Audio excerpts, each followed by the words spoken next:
Tuhan belum menjawab doa kita, belum menolong doa kita, itu bukan karena Tuhan itu tidak mengasihi kita. Bukan karena Tuhan itu pilih kasih, orang lain ditolong, saya kok tidak. Iya. Bukan karena Tuhan tidak punya kuasa lagi. Bukan karena Tuhan lupa janjinya kepada orang-orang yang minta bantuan itu. Bukan karena itu. Tapi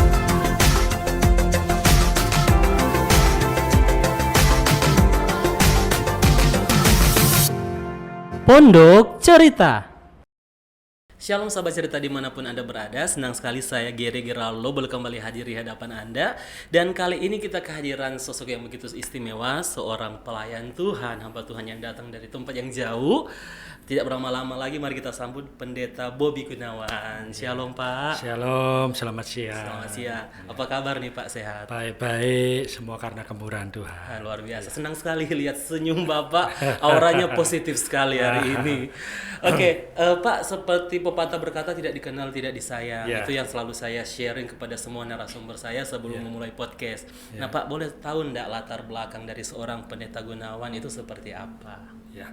Jadi nama saya Bobby Gunawan, saya dikaruniai seorang istri dan 2 orang anak laki-laki.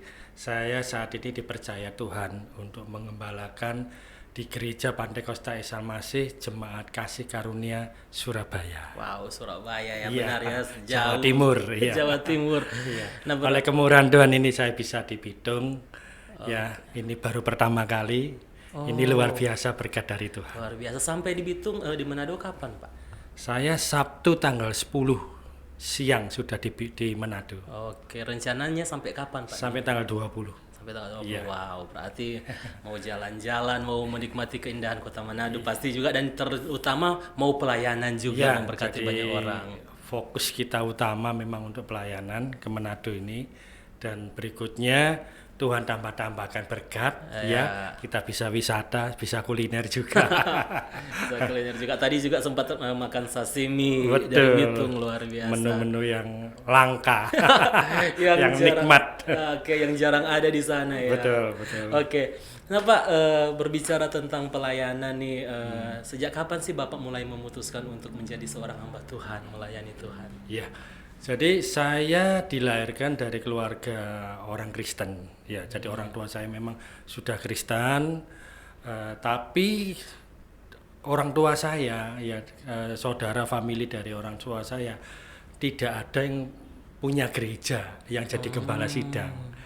Dan saya terus terang tidak pernah berpikir untuk bisa menjadi hamba Tuhan, apalagi sebagai gembala sidang. Tidak ada sama sekali. Tapi pada kenyataannya saat saya sudah lulus kuliah, sudah bekerja, ya itu rasanya saya ada hati mulai masuk dalam pelayanan, baik di dalam ministry, baik di dalam pelayanan di gereja. Sampai di gereja akhirnya kita dikasih tugas sebagai diaken, sebagai majelis. Seperti itu. Dari situ pun sekali lagi saya tidak ada pikiran untuk menjadi gembala sidang, apalagi cita-cita. Enggak ada, saudara. Enggak ada. Berarti memang karena kasih karunia Tuhan. Betul. Sehingga Bapak bisa akhirnya, apa rasanya Pak menjadi seorang hamba Tuhan, apalagi gembala sidang? Yang pasti kalau ngomong suka dan duka ya, pasti banyak dukanya. Mungkin bisa di-share 1-2, kenapa tuh Pak? Ya terus terang sebagai gembala sidang kita harus bisa jadi teladan, menjadi contoh bagi orang lain. Karena terus terang kehidupan kita ini sebagai Alkitab berjalan ya. Tingkah laku, perbuatan apa kita diperhatikan. Nah, kalau apa yang orang lihat kita nggak baik, pasti ya orang Kristen kok perbuatannya, tingkah lakunya seperti itu, otomatis mempermalukan nama Tuhan. Betul, itu antara lain seperti itu. Dan kita juga untuk yang lain di dalam pengembalaan, kita tugas utama sebagai gembala itu kan membimbing, mendewasakan jemaat itu supaya dia semakin setia kepada Tuhan, semakin mencintai Tuhan, dan karakternya ya kita bina supaya karakternya semakin hari semakin seperti Kristus. Wow. Itu yang memang berat. Iya, apalagi membentuk karakter. Betul. Pasti juga hati kita juga tersayat sekali kali ada karakter-karakter yang agak unik juga Betul. ya untuk dibentuk. Betul. Nah, oke Pak, hari ini kita akan membahas tentang materi pengharapan ya Iya. kepada Tuhan. Iya. Nah, Pak, kalau membahas tentang pengharapan kepada Tuhan itu apa sih definisi berharap kepada Tuhan itu menurut Bapak? Ya. Jadi setiap orang itu pasti mempunyai pengharapan di dalam hidupnya. Orang yang dan pengharapan itulah yang membuat orang itu semangat untuk hidup. Dan orang yang tidak punya pengharapan, hidupnya akan mudah putus asa.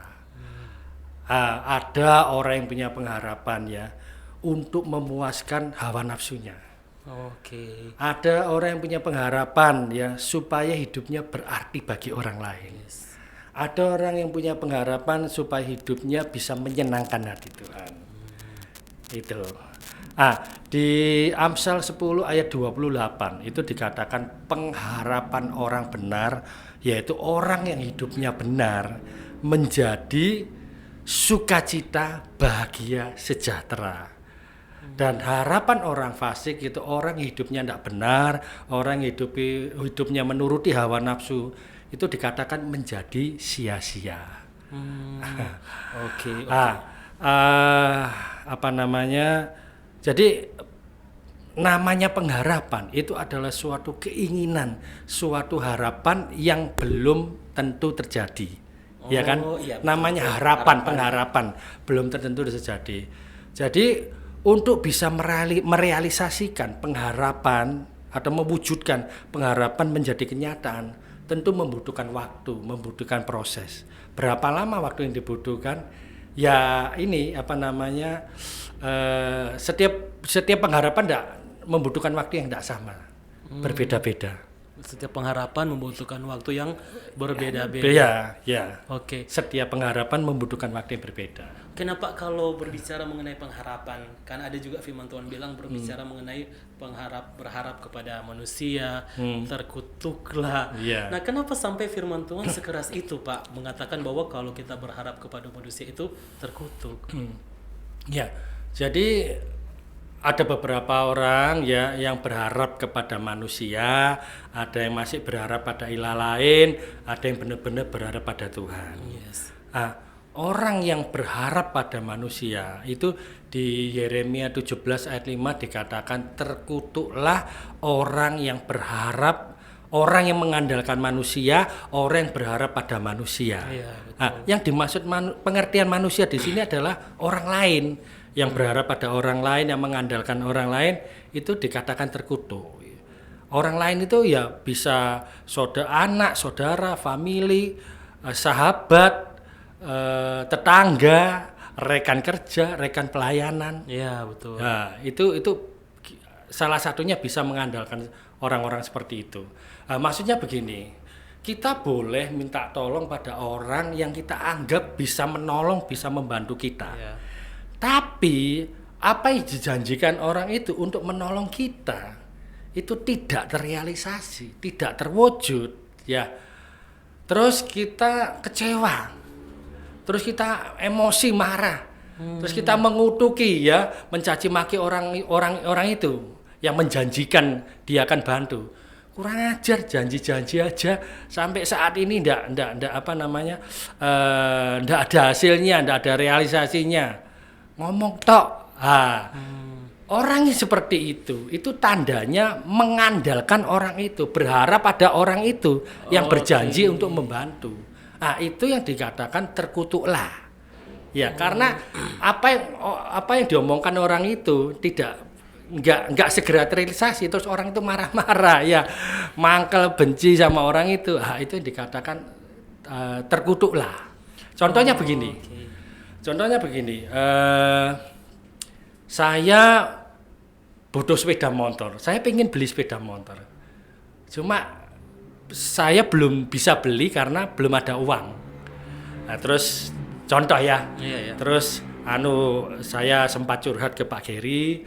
Pak Geri, udah Pak, saya bantu, saya belikan sepeda motor, nanti bapak saya ngangsur ke Pak Geri tiap bulan. Iya. Ya mungkin 1 juta lah tiap bulan selama 2 tahun seperti itu. Itu kan janji, ya. Yes. Otomatis saya senang kan. Ada janji seperti itu, ada harapan saya segera punya kendaraan supaya bisa untuk kerja, untuk lain-lain. Nah, tetapi apa yang disampaikan Pak Geri itu untuk bantu saya tunggu-tunggu seminggu tidak ada kabar. Ya, sebulan tidak ada kabar. Ya, terus kita tanyakan 3 bulan juga tidak ada kabar. Kita tanya bagaimana Pak Geri bisa segera bantu. Oh nanti aja ya. Nah misalnya sampai setahun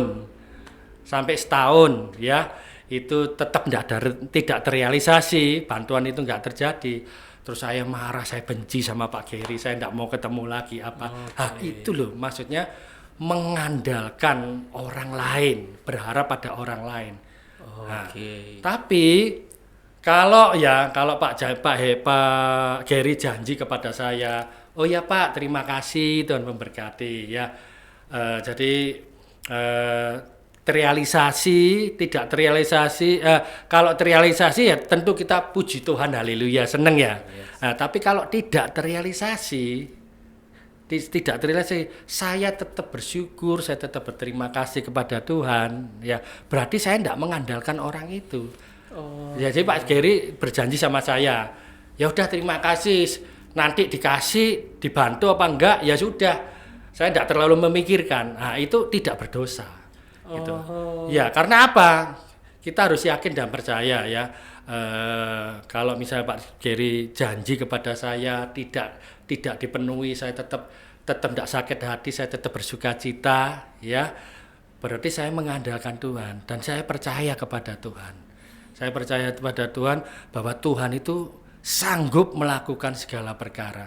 Tuhan Yesus sanggup memberkati. Tuhan Yesus sanggup menggerakkan orang lain untuk membantu kita. Bahkan orang yang tidak kita kenal. Ya. Itu. Oke, berarti batasannya adalah ketika respon hati kita ya. Iya, betul. Respon diri kita. Oke, jadi kita bisa minta tolong kepada orang lain, tapi respon hati kita benar mau dibantu atau tidak. Ya, terserah. Ya, itu baru kita masih mengandalkan Tuhan. Oke, jadi batasannya itu. Jadi dulu sempat saya bingung kalau mengandalkan Tuhan, terkutuklah mengandalkan manusia, berarti kita sudah tidak bisa minta tolong, sudah tidak bisa bersosialisasi. Tapi ternyata di sini Bapak juga memberikan mengenai batasan-batasannya. Boleh. Tergantung dari respon hati kita. Betul. Wah, luar biasa sekali. Nah, Pak, kalau berbicara mengenai konsekuensi ilah lain, ini yang saya bingung ini, ilah lain ini. Nah, kalau berharap kepada, tadi kan sudah membahas tentang berharap kepada manusia. Nah, Pak, kalau orang berharap kepada ilah lain itu seperti apa, Pak? Ya, berharap pada ilah lain itu berarti orang itu masih percaya. Ya, ilah lain ini dukun, paranormal, orang pintar. Padahal kalau kita percaya ilah lain itu, sebutan saya ilah lain ya. Kalau kita percaya ilah lain, itu nggak ada yang gratisan, harus bayar mahal. Dan seringkali disuruh melakukan hal-hal yang aneh. Dan anehnya, banyak orang yang mau melakukan hal-hal yang aneh. Seringkali Tuhan itu cuma suruh kita, ayo doa, baca firman yang rajin. Betul. Pun kita sulit untuk melakukannya, ya kan? Nah, yang dimaksud itu ya, Tuhan itu di dalam Amsal 3 ayat 5 mengatakan begini. Tuhan mengatakan begini, percayalah kepadaku dengan segenap hatimu. Artinya apa? Tuhan mau kita ini percaya sungguh-sungguh, berharap sungguh-sungguh 100%. Tuhan tidak mau kita setengah-setengah. Ya, Tuhan mau segenap hati, sepenuh hati. Mau seperti itu. Jadi percaya sepenuh hati, segenap hati. Jadi kalau contohnya saudara, kalau ada pasangan ya, yang pasangannya selingkuh, pasangannya seneng nggak? Misalnya yang lakinya yang selingkuh, yang perempuannya seneng nggak? Oh, sakit hati. Ya pasti nggak suka kan? Sama juga kalau kita masih percaya ilah lain, tidak percaya Tuhan sepenuhnya, itu sama saja dengan selingkuh. Oke. Itu Tuhan tidak suka, Tuhan tidak senang, itu dosa. Oke, berarti ini percaya kepada orang-orang, mungkin bisa dikatakan orang-orang pintar, dukun, bisa Betul. dikatakan Iya, seperti dukun itu. paranormal, seperti itu. Oke. Iya. Kalau uang Pak, apakah masuk ilah lain? Uang kalau dia tidak menghalalkan segala cara untuk memperolehnya, ya itu enggak termasuk ilah lain. Tapi dia kalau menghalalkan segala cara, sepenting dapat uang banyak, itu baru termasuk ilah lain. Iya. Karena banyak Mamon, hidup iya, dalam mamon, iya betul. Karena banyak memang yang uang terus cenderung ke sana. Iya betul. Nah, oke Pak, dari sekian pembahasan ini berharap kepada manusia, berharap kepada Tuhan, jangan berharap kepada manusia, jangan berharap kepada ilah lain. Nah, tapi Pak, menurut pandangan Bapak, kenapa sih ada orang-orang yang masih lebih cenderung suka mengharapkan kepada manusia terlebih kepada ilah lain walaupun syaratnya begitu banyak dibanding kepada Tuhan? Kenapa ya manusia? Ya karena manusia cenderung melihat atau mau minta tolong kepada yang kelihatan. Oke. Iya, karena yang kelihatan. Kalau saya mengandalkan orang lain, berharap sama orang lain ya, saya tahu Pak Geri ini pengusaha sukses. Jadi saya pikir, wah ini Tuhan tidak tolong-tolong, ini saya minta tolong Pak Geri aja supaya cepat dapat pinjaman atau dapat bantuan seperti itu. Jadi karena apa? Melihat orangnya kan tahu. Oh pengusaha ini uangnya banyak, ini pengusaha sukses kan tahu. Seringkali juga kepada ilah lain, ya. Jadi seringkali orang berpikir gini, Tuhan itu lama, nggak tolong-tolong, nggak bantu-bantu. Wes ke ilah lain aja, ke dukun ini cepat. Jadi pikirannya karena dia lihat orang itu, dia dengar, oh ini katanya dukun ajaib, orang pintar ya. Ini orang bagus, apa maksudnya? Udah terkenal gitu namanya. Orang biasanya larinya ke situ. Jadi manusia Karena dia itu yang kelihatan. Iya, dia lebih condong itu yang kelihatan ada bukti. Ada bukti orang pintar ini sudah terkenal. Terus ini orang ini pengusaha sukses. Kan udah kenal, udah tahu. Jadi seringkali itu yang membuat. Jadi manusia Kalau Tuhan kan tidak kelihatan. Jadi orang-orang lebih cenderung suka kepada sesuatu yang kelihatan, Betul. tampak pasti, Betul. daripada kepada Tuhan yang Nggak secara kelihatan. harfiah tidak kelihatan ya. Itu kan dibutuhkan cuma iman aja. Iya. Iman percaya sungguh-sungguh. Gitu. Seringkali memang orang untuk beriman sangat sulit daripada betul. berharap kepada Tuhan, apalagi saat-saat yang sudah mepet sekali. Akhirnya cari jalan pintas. Betul. Nah Pak, bagaimana sih kalau menurut Bapak membebat hati orang-orang yang terlanjur kecewa? Ada yang berkata, saya sudah berharap kepada Tuhan, tapi Tuhan tidak bantu-bantu, Tuhan tidak tolong-tolong. Akhirnya saya seperti ini, saya lari kepada orang lain, kecewa. Dan banyak yang meninggalkan gereja, meninggalkan Tuhan. Bagaimana sih pandangan Bapak tentang hal itu? Gimana ya Pak? Kira-kira cara untuk membebat hati-hati yang terluka seperti itu. Sebetulnya Tuhan belum menjawab doa kita, belum menolong doa kita. Itu bukan karena Tuhan itu tidak mengasihi kita. Bukan karena Tuhan itu pilih kasih, orang lain ditolong, saya kok tidak. Iya. Bukan karena Tuhan tidak punya kuasa lagi. Bukan karena Tuhan lupa janjinya kepada orang-orang yang minta bantuan itu. Bukan karena itu. Tapi seringkali Tuhan itu pengen kita itu supaya lebih sungguh-sungguh lagi, lebih bertekun lagi, lebih setia lagi di dalam bergumul ya, karena Tuhan pengen tahu kita ini sungguh-sungguh mengharapkan Tuhan enggak gitu loh.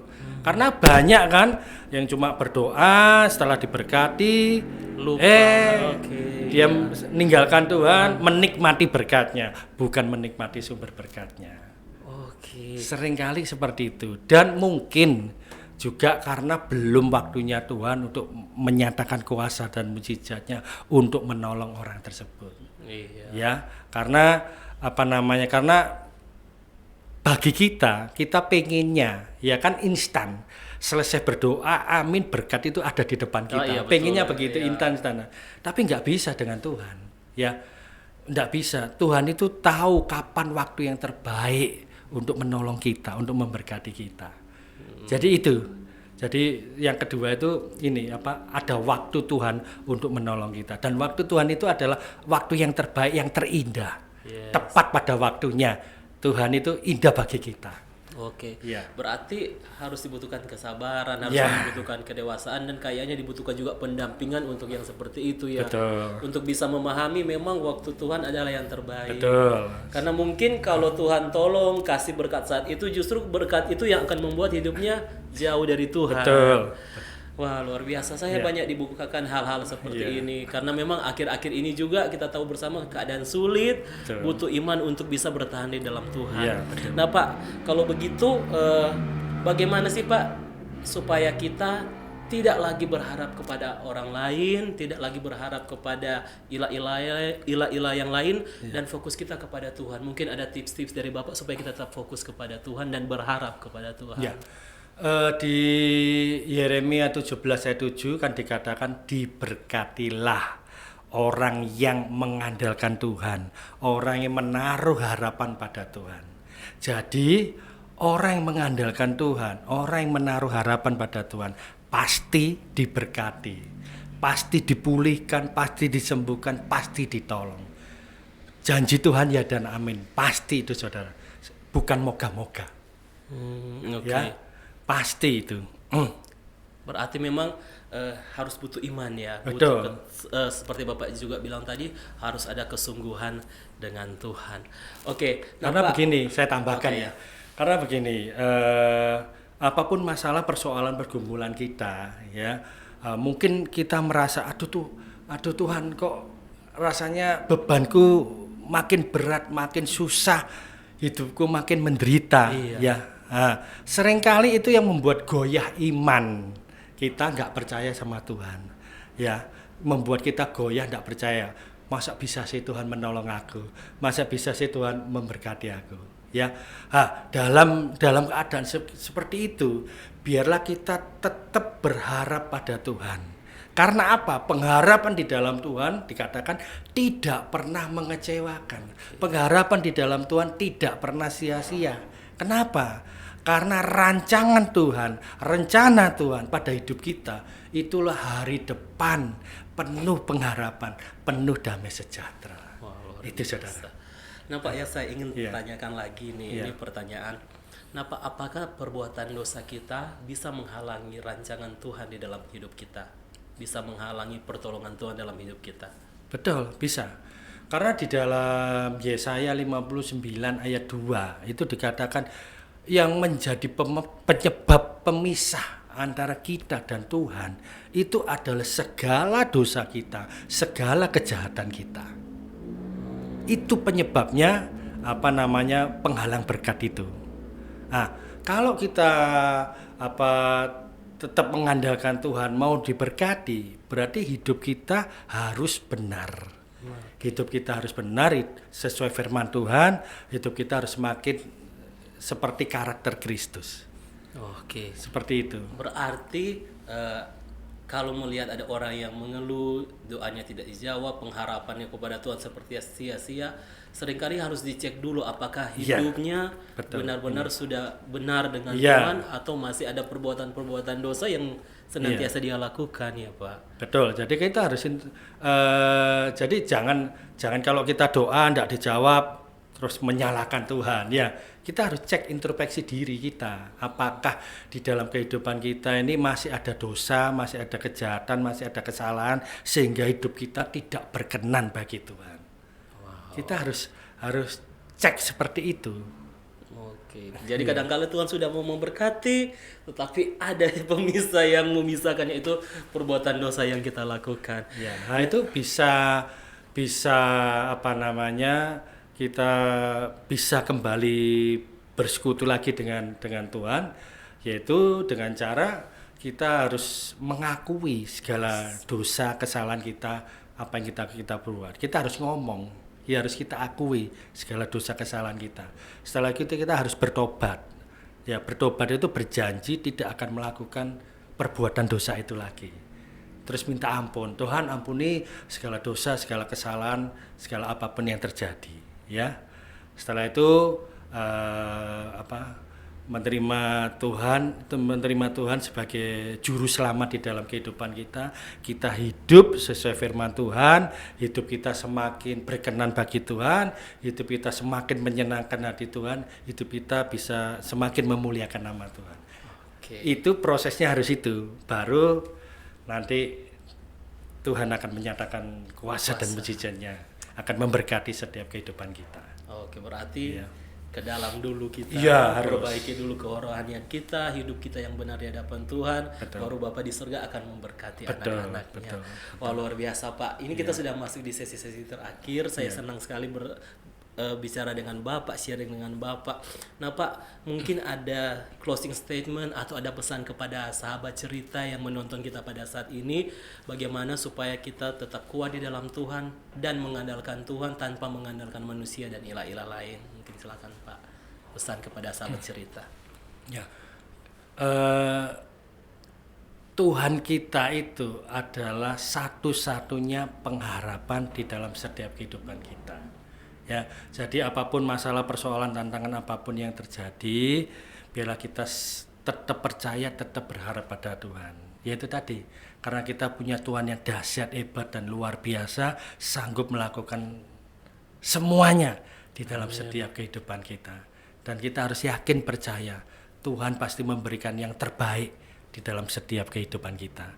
Asal kita itu benar, hidup kudus sesuai dengan firman Tuhan, hidup kita menyenangkan hati Tuhan. Amin. Tuhan pasti memberikan yang Amin. terbaik. Iya.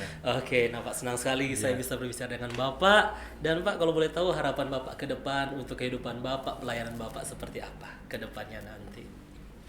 Saya berharap setiap pelayanan yang Tuhan berikan, yang menjadi tanggung jawab saya bisa melakukannya dengan segenap hati, sepenuh hati, semuanya untuk kemuliaan nama Tuhan.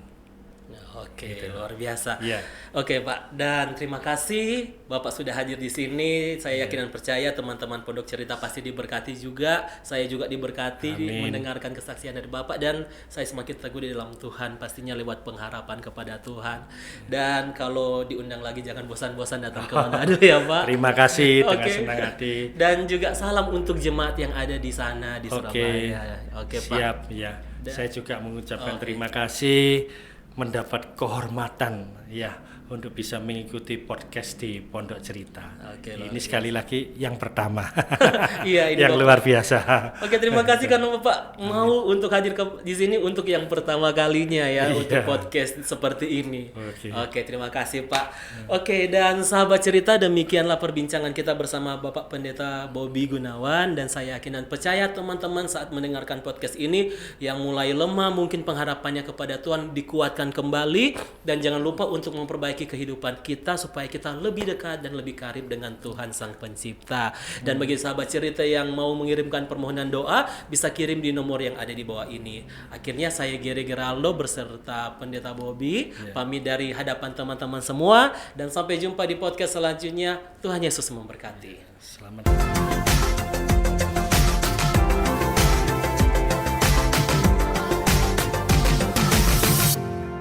Pondok Cerita.